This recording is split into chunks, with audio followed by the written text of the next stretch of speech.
Goeiedag,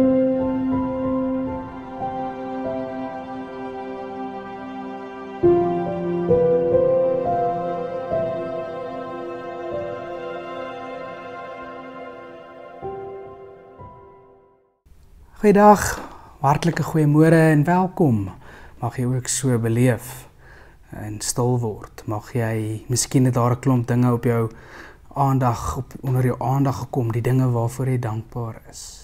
Die dinge wat jy eintlik al miskyk. En dit is wonderlik dat dankbaarheid, wanneer ons 'n moeilike en pynlike en 'n moeisame pad stap, dan is dankbaarheid anderster wanneer dit met ons gemaklik en met ons goed gaan.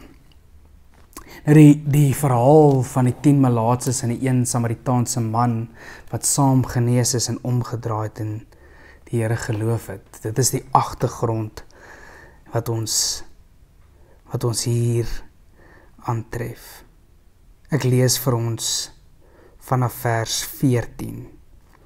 Toe hy hulle sien, sê hy, gaan wys julle vir die priesters. En op pad daarin het hulle gesond geword en een van hulle het, toe hy sien dat hy genees is, omgedraai en God hardop geprys. Hy het voor die voete van Jesus neergeval en hom gedank. Hierdie man was 'n Samaritaan. En dan aan die einde, as Jesus vra, was daar nie dan 10 nie, waar was die ander 9, dan sluit hierdie gedeelte af. En hy sê vir hom vers 19, staan op en gaan huis toe. Jou geloof het jou gered. Staan op en gaan huis toe. Jou geloof het jou gered.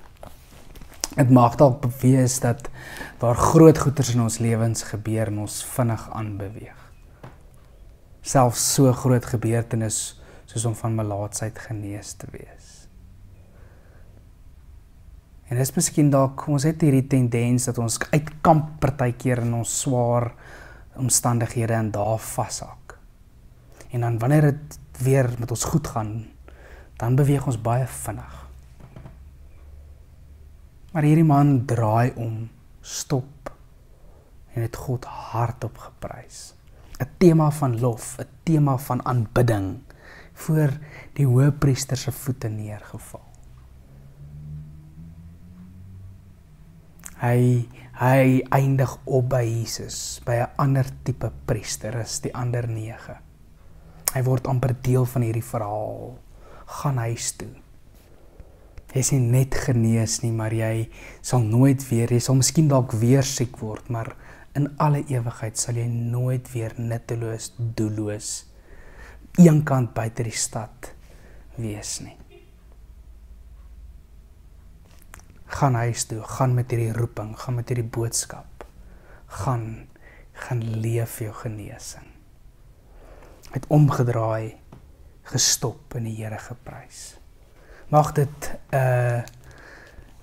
'n aksie, 'n ritme ook in ons lewens word, om die Here te loof en te prys, om te stop, om te draai, voor die hoëpriester se voete neer te val, 'n ander hoëpriester, om te aanbid. Wat is die dinge waarvoor ek en jy die Here kan dankie sê voor? Miskien as jy nou terugdink oor hierdie jaar wat verby is, mag jy die Here met liefde, met sy liefde en sy omhelsing bedink, terug daaroor dink, 'n bestekopname neem, sê Here, hiervoor wil ek voor dankie sê, hiervoor wil ek omdraai en u hardop prys. Kom ons loof, om ook deur saam te bid. Wonderlike Here, ons wil ons lof bring, ons wil ons dankbaarheid bring, en ons wil sê, Here, word verheerlik. Dankie vir die groot werk wat U in ons lewens doen. Amen. Mag jy ook in hierdie dag met dankbare hart ook verder beweeg. Mooi bly.